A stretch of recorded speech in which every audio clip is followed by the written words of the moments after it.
Muy buenas tardes a todos. En esta tarde primaveral es por la tarde y me he tenido que poner en una ventana que se me notan en la camisa negra algunas rayas de la ventana que estoy aquí junto a ella. Pero bueno, lo digo porque como no tengo iluminación artificial me tengo que poner donde da la luz en el piso donde estoy. Quería hoy hablaros sobre Dios. Y lo voy a hacer de un modo que a mí me parece muy bello, porque en realidad es la palabra de Dios. Voy a leer un versículo del último libro del Antiguo Testamento.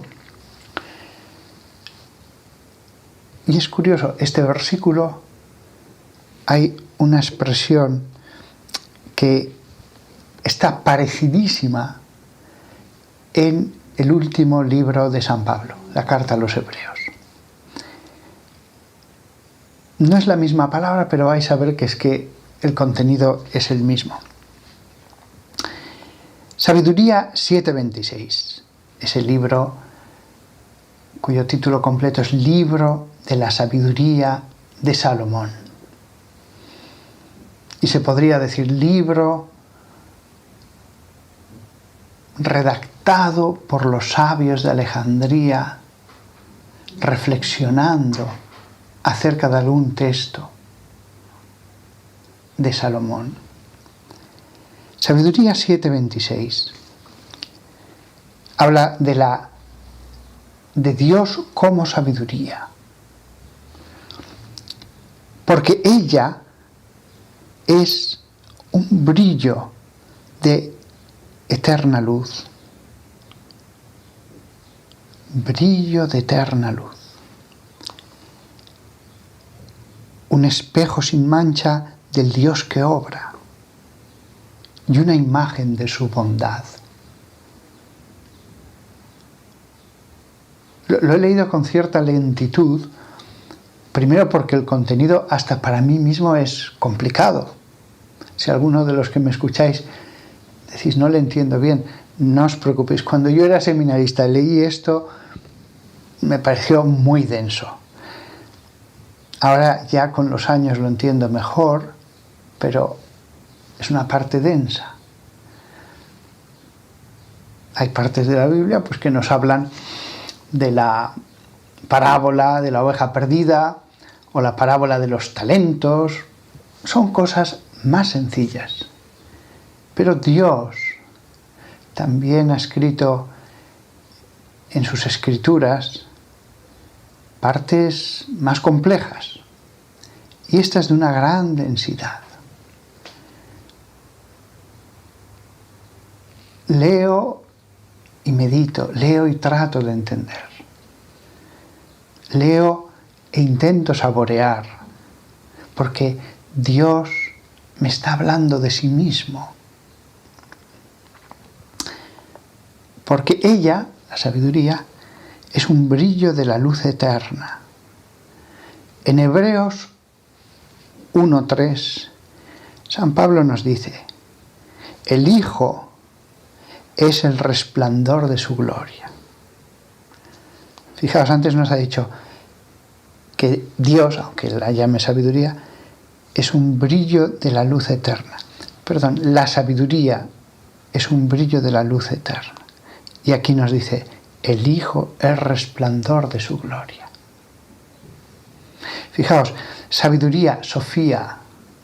Antes he dicho Dios, Sofía. Y San Pablo, como si dijera, el Logos es el resplandor de su gloria. Y dice San Pablo, y la impresión de su esencia.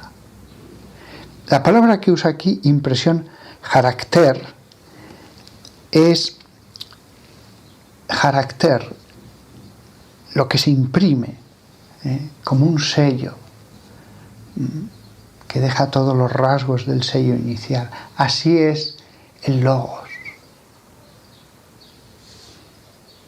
carácter, impresión. El texto de Sabiduría 7:26 del Antiguo Testamento dice que es un brillo y una imagen de su bondad, eikon. Ha dicho el Antiguo Testamento, eikon, imagen. San Pablo va más allá, carácter, impresión. Como esos sellos es una cosa que me encanta y he visto centenares. Esos sellos de lacre, ya el lacre de por sí es una materia tan noble, de un rojo tan intenso, se queda dura de verdad, es una materia que permite expresar los más pequeños detalles. Y además, el carácter, el sello impreso, es exacto. Se presiona y se marca todo, con mayor o menor profundidad, cada línea, todo. Hay sellos tan bonitos, tan bonitos. Para mí ha sido una delicia ir mirando sellos medievales, sellos renacentistas de distintos países, de reyes, de monasterios, de arzobispos, sellos tan artísticos algunos de ellos. Por eso, cuando justamente San Pablo en la carta a los Hebreos, hablando del Hijo, dice que es carácter, impresión de su esencia, de su esencia. Porque cuando Dios crea al hombre, el Antiguo Testamento usa una expresión muy antropomórfica, modela del barro. Pero cuando habla del Hijo, dice que es un carácter de su esencia, ya no obra de sus manos. Con mis propias manos hago algo parcial, yo soy mucho más que lo que en un momento dado pueda pintar o esculpir con mis manos. Pero aquí no estamos hablando de algo parcial que yo hago. Aquí se habla de que el Hijo es impresión de su esencia. La palabra que usa en griego el texto sagrado es hipostaseos. Viene a significar esencia. Es una palabra un poco complicada. He estado mirando, puede significar lo que soporta, la sustancia, lo que es firme. Pero el sentido en que se usa aquí es el sentido de esencia. Lo que normalmente entendemos por esencia, porque no la estaba usando en un sentido muy culto como en las escuelas filosóficas aristotélicas. Lo que nosotros entendemos por esencia. La esencia de esto, la esencia de lo otro, la esencia de Dios forma una impresión. Pero es de lacre, es material. No, porque antes nos ha dicho, el Hijo es resplandor de su gloria. Resplandor de su gloria. Resplandor, la palabra griega que usa viene de luz, de una luz que brilla. Por eso el paralelismo tan grande entre Sabiduría 7:8, porque Él es el brillo de la eterna luz. Y después añade, y eikon de su bondad, e imagen de su bondad. Fijaos qué paralelismo. Luz, imagen, y de nuevo resplandor, impresión, que es una imagen, la impresión de un sello, que es la palabra que usa aquí. Es un paralelismo perfecto entre ese versículo del Antiguo Testamento y el versículo de la carta a los Hebreos. Continúa San Pablo diciendo, y Él, se refiere al Hijo, sostiene todas las cosas con su palabra poderosa. Y así, cuando hubo cumplido la purificación por los pecados, se sentó a la derecha de la majestad en lo alto. después de hablarnos de ese Dios que es luz, que es impresión de la esencia, nos dice que es poderoso, nos dice que nos ha purificado, nos dice que está a la derecha del Altísimo. El credo es un texto antiquísimo que oraban los primeros cristianos, que lo proclamaban, lo recitaban, porque era el resumen de la fe. Después de escuchar toda la escritura, alguien compuso el credo. Hay uno un poquito más corto, el niceno, uno un poco más largo, el constantinopolitano, por el concilio de Constantinopla. El niceno es más antiguo. Es la expresión de la fe en aquella época. Y decimos que está sentado a la derecha del Padre. Aquí está en la carta a los Hebreos. Después de purificarnos, se sentó a la derecha de la majestad en lo alto. Y cuando decimos en el credo, Dios de Dios, luz de luz, de nuevo resuenan estos dos versículos que hemos leído. La Sofía como brillo de la luz eterna, el Hijo como resplandor de su gloria. Ese pequeño artículo del credo tiene esta explicación más profunda en la Escritura. Juan 14, 9. Después de lo que hemos leído,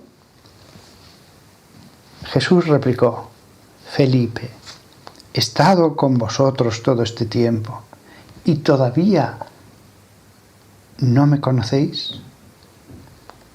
Cualquiera que me ha visto a mí, ha visto al Padre. ¿Cómo puedes decir, muéstranos al Padre? Hemos hablado de la Sofía como imagen de su bondad, la bondad de Dios. Hemos escuchado al Hijo como carácter, impresión de su esencia. El que me ha visto al Padre. El que me ha visto al Padre. Alguien dirá, pero el Padre es espíritu, tú eres material.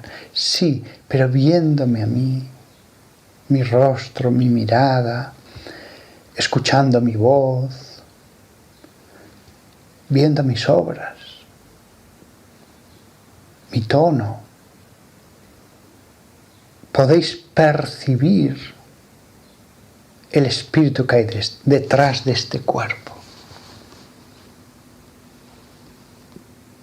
Viéndome a mí corporal, podéis percibir al Dios Espíritu. Quien me ha visto al Padre. Viendo las obras de amor, hemos visto un poco del amor del Padre. Viendo las palabras de sabiduría de Jesucristo, hemos percibido un poco de la sabiduría que hay en Dios. ¿Cómo puedes decir, muéstranos al Padre? 3 años viendo el poder de Dios. 3 años de milagros. Y el pobre de Felipe, pobrecillo, hacemos nosotros cosas mucho peores, se sentía muy feliz de, bueno, y ahora que nos revele al Padre. Por lo menos que veamos una manifestación. No digo su cara, su faz, no, pero muéstranos una manifestación impresionante del Padre. ¿Qué querías ver? ¿Algo espectacular? ¿Habías visto el amor de Dios? los 1000 pequeños detalles que mostraban el amor de Dios en Jesucristo. En Jesús, aunque era la segunda persona encarnada, se manifestaba el amor de las 3 personas. De las 3 personas. Hemos conocido cómo debía ser el amor del Espíritu Santo a través del Hijo. Y lo mismo el Padre.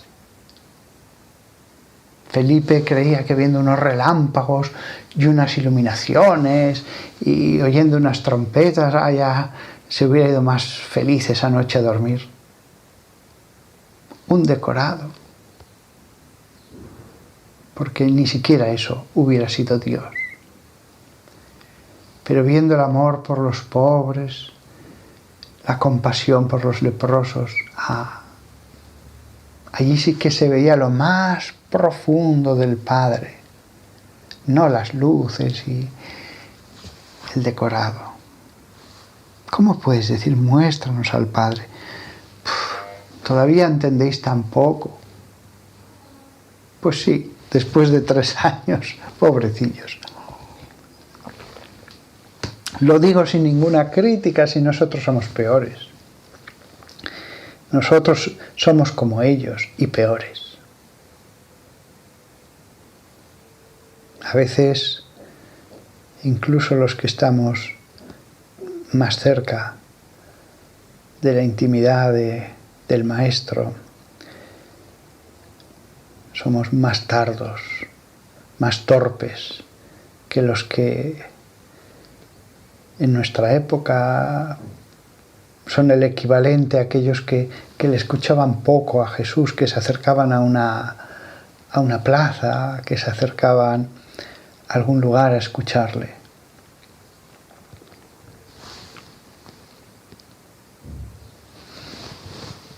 Hago notar un pequeño detalle. Los sabios que en Alejandría escribieron el libro de la sabiduría,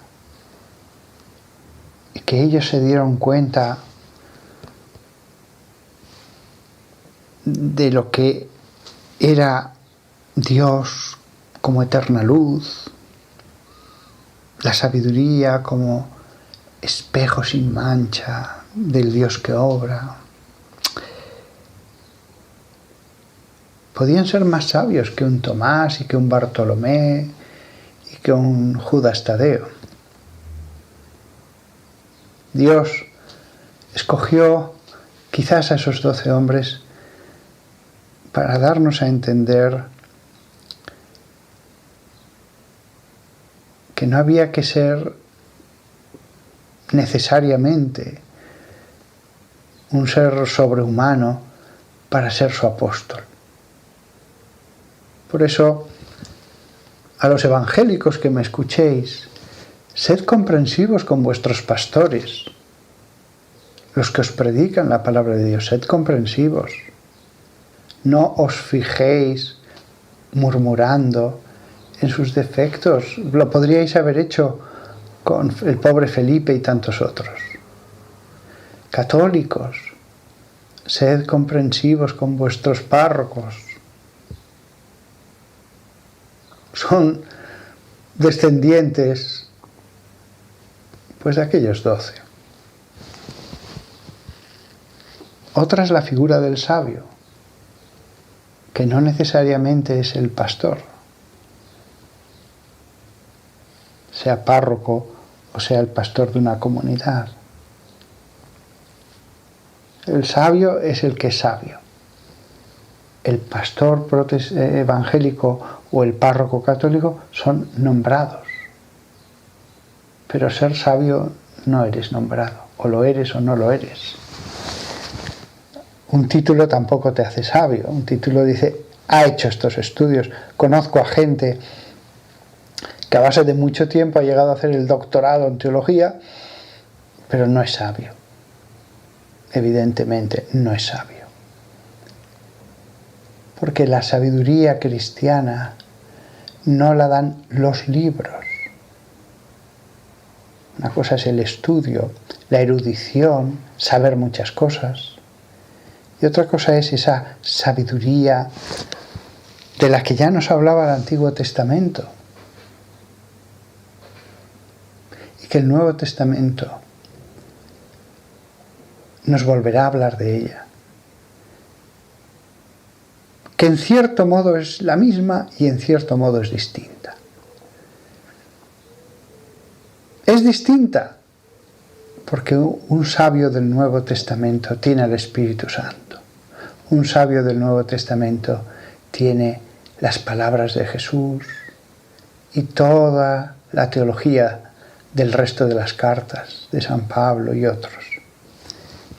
En ese sentido es distinta y muy distinta. Ahora bien, no tampoco creéis que es nada un sabio del Antiguo Testamento, porque su relación era directa con Dios, hablaba con Dios en la oración, le pedía su luz y las luces venían directamente de Dios. A veces uno de estos autores, y lo vemos en autores de la Biblia que todavía no habían recibido Pentecostés ni el bautismo, pero a veces dicen unas cosas o muchas cosas que es que realmente Dios era maestro de ellos.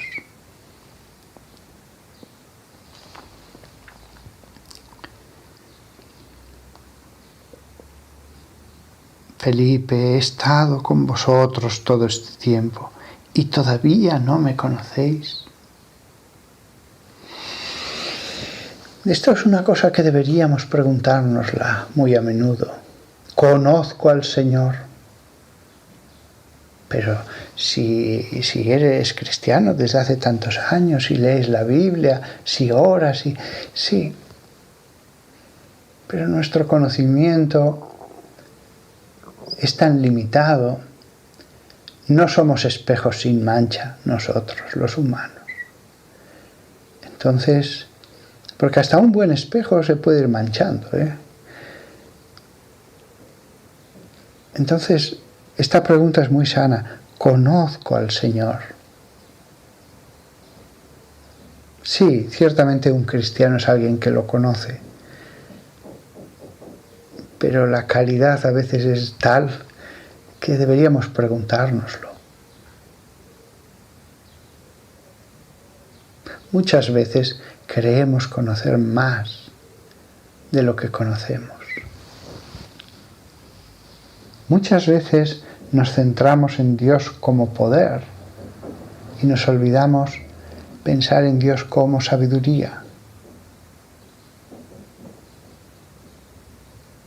¿Y por qué nos dice la Biblia que Dios es sabiduría?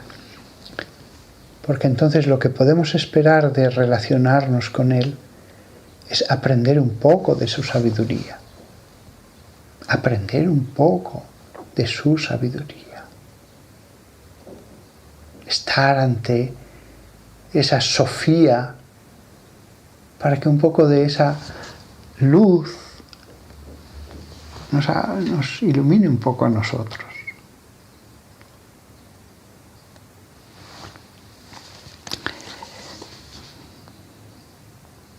Hemos dicho en Sabiduría 7:26 que ella, la sabiduría, es eikon, imagen de su bondad. Esta palabra vuelve a repetirse del Antiguo Testamento, pasa a Colosenses 1:15. San Pablo escribirá: Él es eikon, imagen del Dios invisible, el primogénito de toda la creación. Si San Pablo habla del Hijo como eikon, es porque ya era una cosa de la que hablaban los sabios judíos en esas comunidades. Lo que pasa es que ellos hablaban de la sabiduría y Pablo dirá: esa sabiduría ha venido al mundo y ha condensado toda su sabiduría en los 4 evangelios. Lo ha hecho él, porque aunque el Espíritu Santo les inspiró a ellos 4 y a mucha gente alrededor de esos 4 evangelistas. En realidad, al final, Jesús es rey. Jesús predicó y predicó, pero es rey y quedó en el papel, en el papiro, lo que él quiso que quedara. Con lo cual, Dios es autor de los evangelios. Inspirados por el Espíritu Santo, habían escuchado a Jesucristo. Pero Dios, la Trinidad, es autor de los evangelios. Y por lo tanto, toda la sabiduría ha quedado condensada en esas parábolas, en esas enseñanzas y las acciones que se nos narran allí.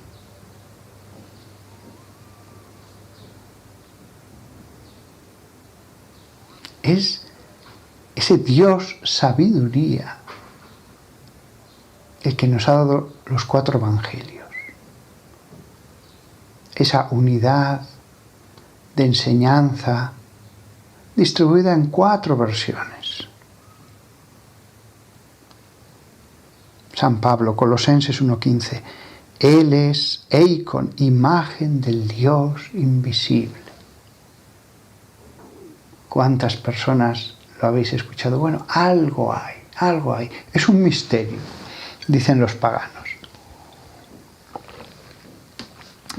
Están bautizados. Cuando he escuchado esas cosas, son gente bautizada, pero viven como paganos. Algo hay.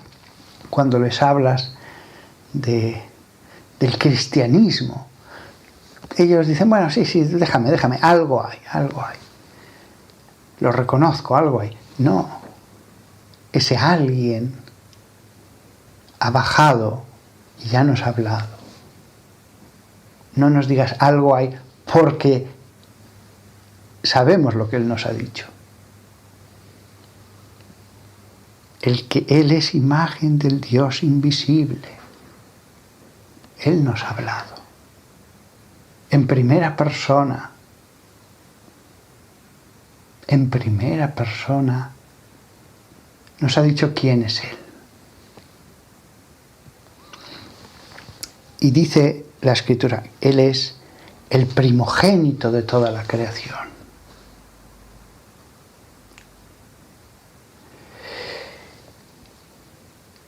La Sofía es lo primero que surgió de la esencia de Dios. Es lo primero que surgió de la luz eterna, del Dios que obra, de la bondad de Dios. Uso esas 3 palabras de la Escritura. Es lo que salió de su gloria. Ahora estoy en Hebreos 1:13. Es lo que salió de su esencia. Eterna luz, Dios que obra, bondad, gloria, esencia. Lo que salió de Él, el primogénito, lo primero que surgió de Él es Jesucristo. Es la segunda persona. Todavía no se había encarnado. Es el Hijo. Es la Sofía. Es el Logos.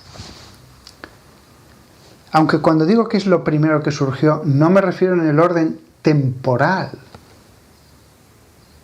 sino en el orden, como dirá Santo Tomás de Aquino, de las procesiones de la esencia divina. Que no es un orden temporal porque en Dios no hay tiempo. Lo que salió fue el Logos. Y del Logos y esa eterna luz, juntos surgió el Neuma Santo, el hálito santo, el Espíritu Santo. Jesucristo es el primogénito de toda la creación. Y al encarnarse, al formar parte de este mundo material, de todo lo material, Él es el primogénito. Los judíos pensaban siempre en casas. Lo humano siempre eran casas. Y dentro de la casa estaba el Padre y estaba el primogénito.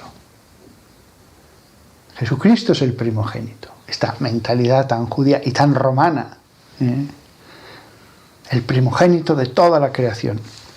Tan judía. Salmo 89. Este Salmo 89 se aplica a David. Es verdad, todo lo que hay allí dentro se puede aplicar a David. Pero si se lee en un sentido cristológico, referido a Jesucristo, tiene mucho más sentido. Ojo, todo es verdadero aplicado a David, pero tiene mucho más sentido aplicado a Jesucristo. Salmo 89, desde el versículo 26.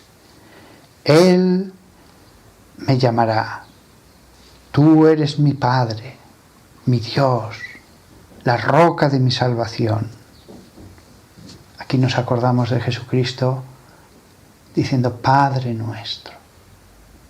Pues en el Salmo dice, tú me llamarás, tú eres mi Hijo, mi Dios, la roca de mi salvación. Versículo 27. Y yo, en verdad, le nombraré como, le designaré como mi primogénito, el más alto de los reyes de la tierra. Y lo preservaré para siempre. Y preservaré para siempre mi amorosa devoción por él, y mi alianza con él permanecerá. Sí, se aplica a David con verdad, pero con mucha más verdad a Jesucristo. Se le da importancia a David, pero es que David al fin y al cabo fue un pobre hombre. Esto, el más alto de los reyes de la tierra, una alianza con él que permanecerá. Preservaré para siempre mi amorosa devoción por él. Aquí pone devoción en esta traducción. Tendría que mirar otro término, aunque es una traducción protestante esta, pero quizás devoción tendría que mirar si es la mejor, no estoy seguro. Pero sí, el Padre tiene ese amor, devoción por el Hijo. Sí, no es incorrecto el significado, el sentido de esta traducción. Habría que mirar la palabra exacta hebrea, pero no es incorrecto. Dios Padre tiene devoción por su Hijo. No simplemente amor, no simplemente cariño. Es un amor tan cualitativamente distinto, tan sagrado.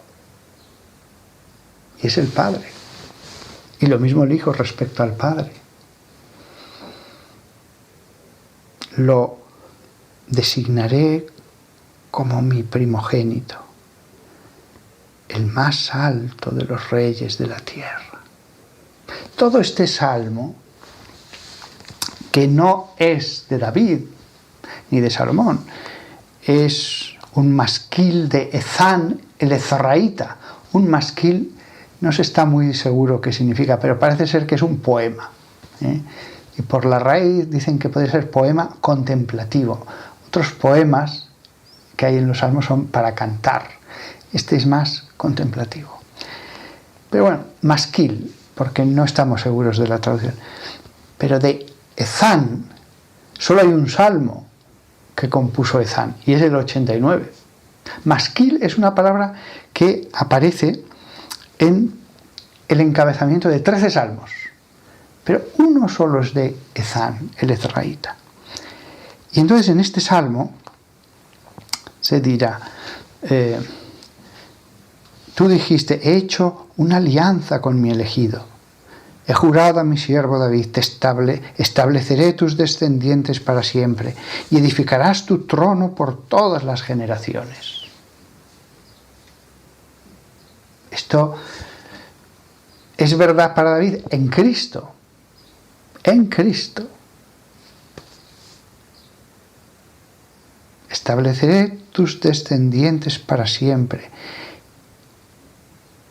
Para siempre en el reino de Dios, porque son la línea del Mesías. Si fuera por el reino de Israel, se acabó. Esto tiene un sentido espiritual en Cristo. Los descendientes de David ya no están en el trono del reino de Israel, porque ya no hay reino de Israel. Desapareció. Después se fundó otro estado. Pero no hay reino ni hay descendientes en ese trono.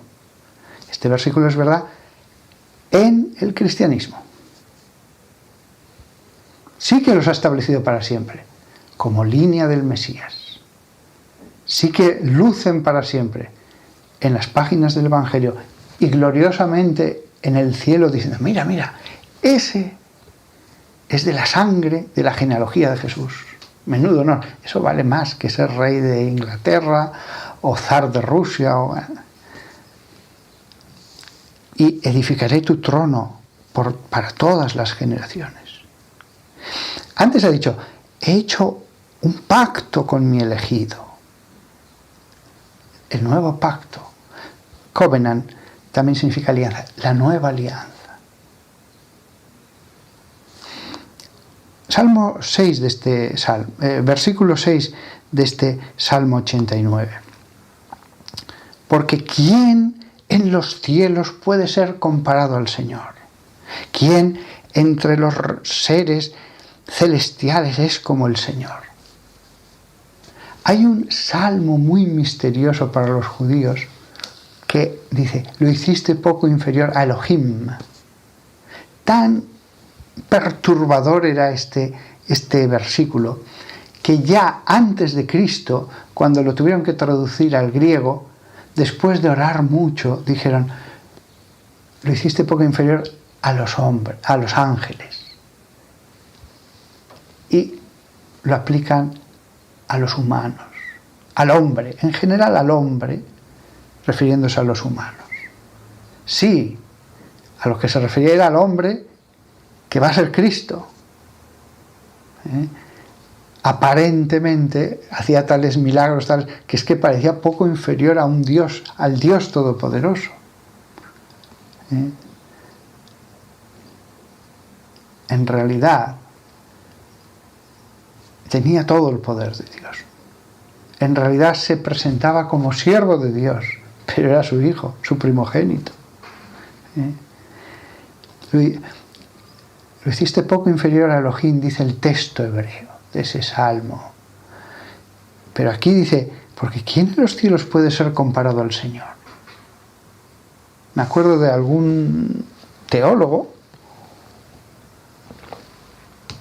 que decía, bueno, pero es que el hombre, en cierto modo podemos decir que es poco inferior a Dios. Tiene tantos dones de Dios, el don de la sabiduría, de la libertad. No, nada es poco inferior a Dios, nada, de ningún modo. Y lo dice este salmo, porque ¿quién en los cielos puede ser comparado con el Señor? ¿Quién entre los seres celestiales es como el Señor? Por lo tanto, cuando dice el salmo, lo hiciste poco inferior a Elohim, a Dios, se está refiriendo a la Sofía encarnada, que parecía que era como Dios. Después se enterarán de que era Dios. Pero es verdad, Dios se compadece de los pobres judíos cuando leían ese salmo y les va a inspirar a aquellos sabios a que lo traduzcan como el hombre. Lo hiciste poco inferior a los ángeles. ¿Y por qué fue inspiración de Dios? Porque así será citado ese versículo en el Nuevo Testamento. Pero como veis, ese salmo tiene varias lecturas. tiene varios sentidos, tiene varias interpretaciones. Sí, el hombre sí, poco inferior a los ángeles. Qué grandioso es el hombre que vive como un ángel. Pero el sentido más profundo del Salmo es cristológico. Ahora bien, dado que Dios asumió esa traducción, bueno, la tuvo que inspirar, por eso la asume, y la pone en el Nuevo Testamento, y será citado en su versión griega, cuando San Pablo lo cite, le hiciste poco inferior a los ángeles, también eso es verdad. El cristiano que tiene dentro el Espíritu Santo, que vive adorando a Dios, es poco inferior a los ángeles. Y cuando llegue al más allá, pues unos humanos serán más santos que los ángeles y otros iguales y otros menos. Seguimos con el Salmo 89. Oh Señor, Dios de las huestes, ¿quién es tan poderoso como tú, oh Señor? Tu fidelidad te rodea. Tú dominas la ira del mar. Cuando las olas se levantan, tú las tranquilizas. Cuando rezaran los apóstoles este versículo, dirán, ahí va, si Jesús ha hecho esto. Y esto se aplica solo a Dios. El versículo lo dice. Tú dominas la ira del mar. Cuando sus olas se levantan, tú las calmas. Y habían visto cómo Jesús calmaba la tempestad. Con lo cual, todo este salmo se puede aplicar a Jesús. Entonces, versículo 19, hablaste en una visión a tu fiel y le dijiste, te he puesto la corona. He puesto la corona sobre el que es poderoso. Le he exaltado al elegido del pueblo. Le he exaltado. Y entonces le elevarán. Esa es una expresión, ser elevado, que en el hablar popular de la época de Jesús en Jerusalén se usaba para ser elevado en la cruz. Y aquí se dice, lo he exaltado, lo he elevado al elegido del pueblo. He puesto una corona sobre el que es poderoso. Esto se refiere a Jesús porque después se va a hablar también de el cuerno. 2 veces se habla de David como cuerno. El cuerno era símbolo de fuerza y de poder. 2 veces se habla de esa manera de David, pero eso se aplica a Jesús. Porque recordad el cántico de Zacarías, bendito sea el Señor Dios de Israel que ha visitado y ha redimido a su pueblo y levantó el cuerno de la salvación para nosotros en la casa de David, su siervo. Jesús es el cuerno. El cuerno para los judíos era símbolo de poder. Ese cuerno, ese hombre poderoso del que habla el Salmo, sí, David, pero mucho más Jesús. Voy a recortar, porque si no, no acabaríamos con este Salmo. Este Salmo daría para hablar todo un sermón. Versículo 26. Entonces él clamará a mí, tú eres mi Padre. Te haré, versículo 26, haré de él el primogénito. Bien, esto lo hemos leído antes, perdonad. Lo tenía apuntado después. Pero, por ejemplo, versículo 35.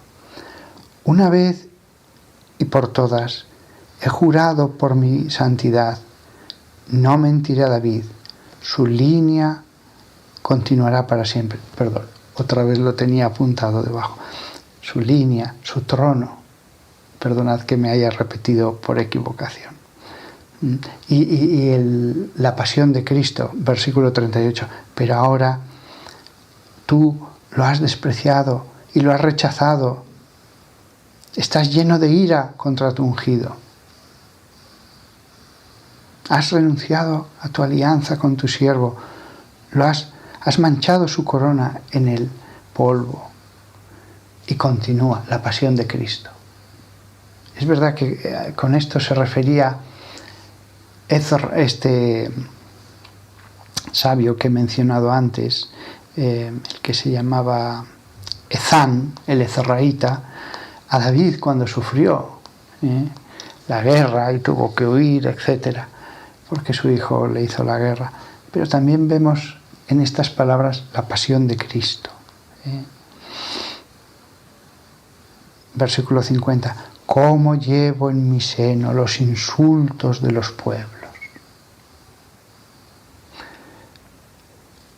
Como veis, el Salmo es tan fácil aplicarlo a Jesucristo. Jesucristo. Y acabo esta charla. ¿Por qué nos hemos venido a este Salmo? Pues porque en Colosenses se hablaba de la imagen, que es de lo que se hablaba en el libro de la sabiduría. Se habla en Colosenses, pero también aquí se dice, Él es el primogénito. Y el primogénito se habla en este Salmo. Es decir, si usas un término en este versículo y otro término en el Nuevo Testamento, en el Antiguo y en el Nuevo, si al lado aparece otra cosa que te lleva a un Salmo, únelo todo. Únelo todo. Imagen, imagen, imagen, pero primogénito. Vas al Salmo y te encuentras que efectivamente tiene ramificaciones a otros salmos. La Sofía se ha hecho primogénito, es el primogénito de Dios. El primogénito de Dios es el cuerno de salvación, y se nos habla de su pasión, y se nos habla de su trono. El cristianismo une todo, Antiguo y Nuevo Testamento, lo une todo. Maravillosamente en armonía. Yo quiero muchísimo a los judíos, muchísimo, pero claro, es que el judaísmo lleva al Nuevo Testamento. El judaísmo lleva a la línea de su realeza. Ellos leen este salmo.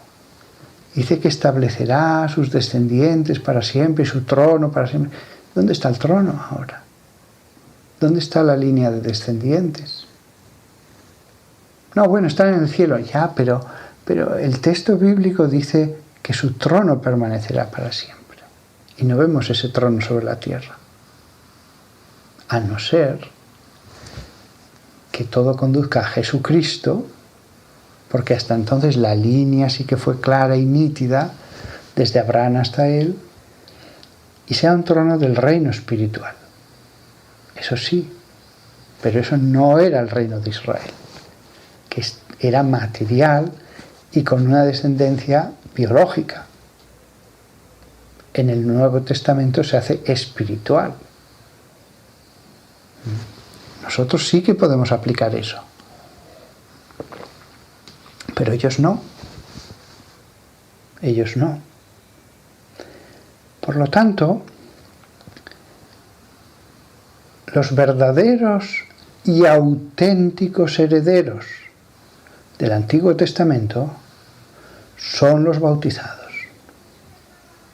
Los que de verdad comprenden el Antiguo Testamento y todas sus profecías son los sabios iluminados por el Espíritu de Pentecostés. Eso no significa que escuchemos a sus rabinos y podamos aprender algo. Claro que sí. Algo. Pero la herencia ha pasado a sus legítimos herederos. Porque el primogénito está en la iglesia. Es cabeza de la iglesia y está vivo.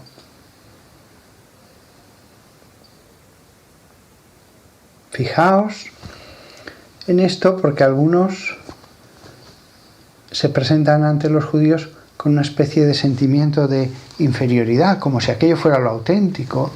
Incluso me he encontrado con algunos que adoptan muchas costumbres judías, sin darse cuenta de que no pocas de esas costumbres que ellos imitan en realidad son costumbres del siglo XVII y XVIII de Europa. Pero bueno, les hace mucha ilusión a veces ciertas costumbres, ciertos atavíos de ropas, etc. Soy comprensivo. Ahora bien, no hay ninguna necesidad de judaizar la fe de Jesucristo. Ninguna. Lo que hay que hacer es profundizar en las Escrituras. Eso sí. Cuanto más bíblicos seamos, mucho mejor. Y entonces veremos que hay un testamento. No se llama antiguos escritos, nuevos escritos. Testamento. Lo que expresa la voluntad. O por usar un término bíblico, alianza. Hay una nueva alianza. Nada más. Que todos nosotros nos sintamos servidores de ese Dios trino,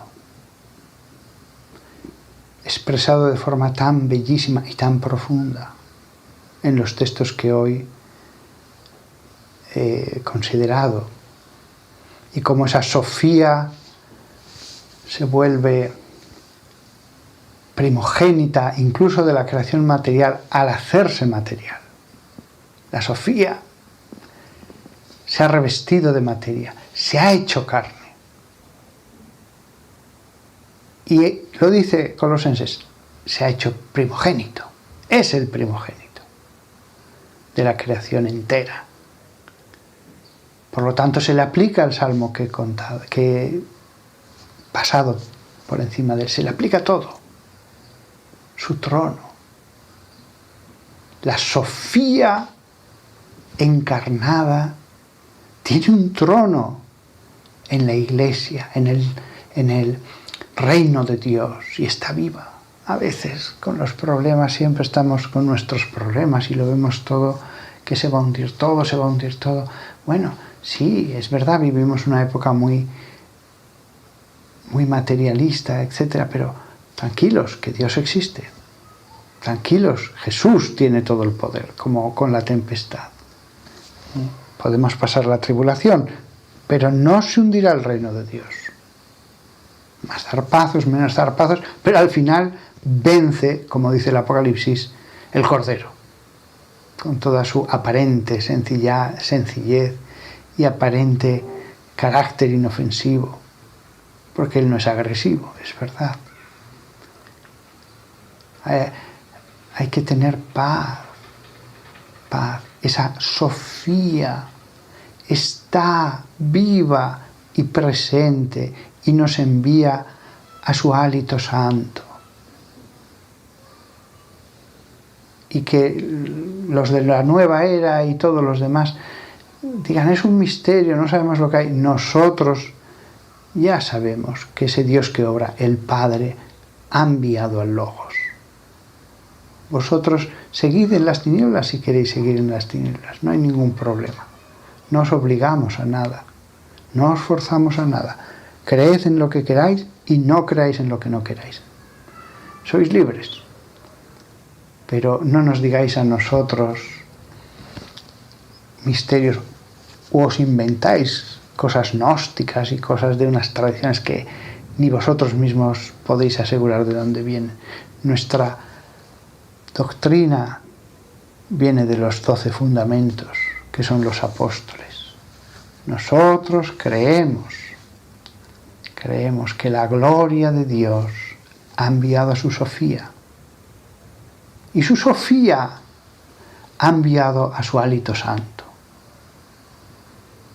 Y los renacidos están sobre la tierra, los renacidos del agua y de ese espíritu enviado por la Sofía. Nada más. Que todos nosotros vivamos lo más dignamente de la sabiduría de Dios y le pidamos como don algún día ver con nuestros ojos no un libro, sino a la sabiduría, al logos, cara a cara, el espíritu que hay detrás de ese cuerpo material, el espíritu infinito. Hasta pronto.